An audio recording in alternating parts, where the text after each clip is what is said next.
Ang bilis ng mga araw, Sunday na ngayon. Kaya napag-isipan ko na mag-rides na lang ako. Yung ibang mga riders, nakikita ko na nagra-ride sila ang aga-aga. Hindi ko na namalayan yung oras na alas 10 na pala ng umaga. Nagbihis agad ako at nagpagasolina para diretso na. Dito sa Negros, pag Sunday, maraming mga riders doon sa Don Salvador Benedicto. Kasi halos ng mga taga Negros ay mahilig sa motor. Sa ngayon, mag-isa lang muna ako mag-rides. Okay lang naman mag solo ride. Ang importante, yung ma-unwind ka at makalimutan mo kahit sandali yung mga problema mo. 45 minutes pala galing sa San Carlos City. Okay lang naman kung mahina yung takbo. Basta importante, makikita mo yung lahat ng mga view na madadaanan. Marami kang madadaanan kung galing ka sa San Carlos City. Mga maliliit na mga barangay. Maraming mga tourist spot na pwede mong puntahan. Dahil kapos tayo sa oras, diretso na lang tayo sa Don Salvador. Andito na pala tayo ngayon sa Dukog-Dukog. Dito mo matatanaw ang buong San Carlos City. Dito naman tayo sa Sitio Punod.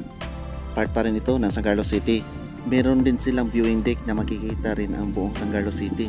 Kaya kung gusto mo magpahinga, punta ka lang dyan sa Sitio Punod at puntahan mo yung viewing deck.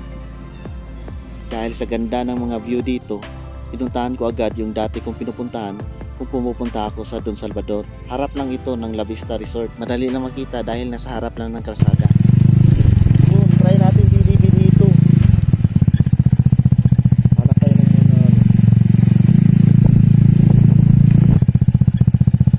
Habang nagsasalita ko, hindi ko namalaya na hindi pala gumagana yung audio recorder ko. Dito mo matatanaw ang maliliit na mga Chocolate Hills o ang San Carlos version na Chocolate Hills.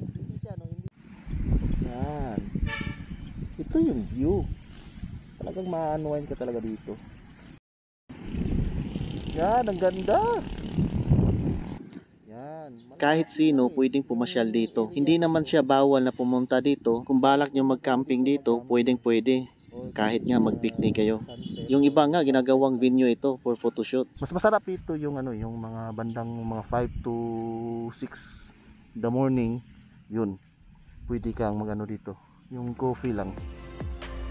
Tara at pupunta na tayo doon sa Don Salvador Benedicto. Tara, let's. Andito na pala tayo sa proper Prosperidad. Part pa rin ng San Carlos City ang lugar na ito.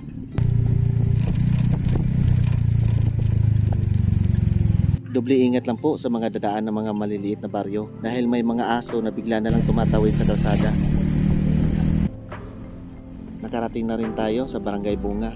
Ito nga pala yung sentro ng barangay. Ang Barangay Bunga ay part ng Don Salvador Benedicto.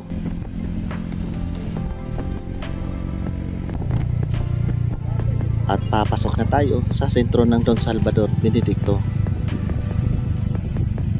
Kahit maliit ang sentro nila, malawak at mayaman naman sila sa mga tourist attraction. Sa haba ng biyahe natin, dumating na rin tayo sa ating destinasyon. Kaya kung pupunta ka sa DSP, dapat hindi mo ma-miss ang lugar na ito. Salamat sa panonood!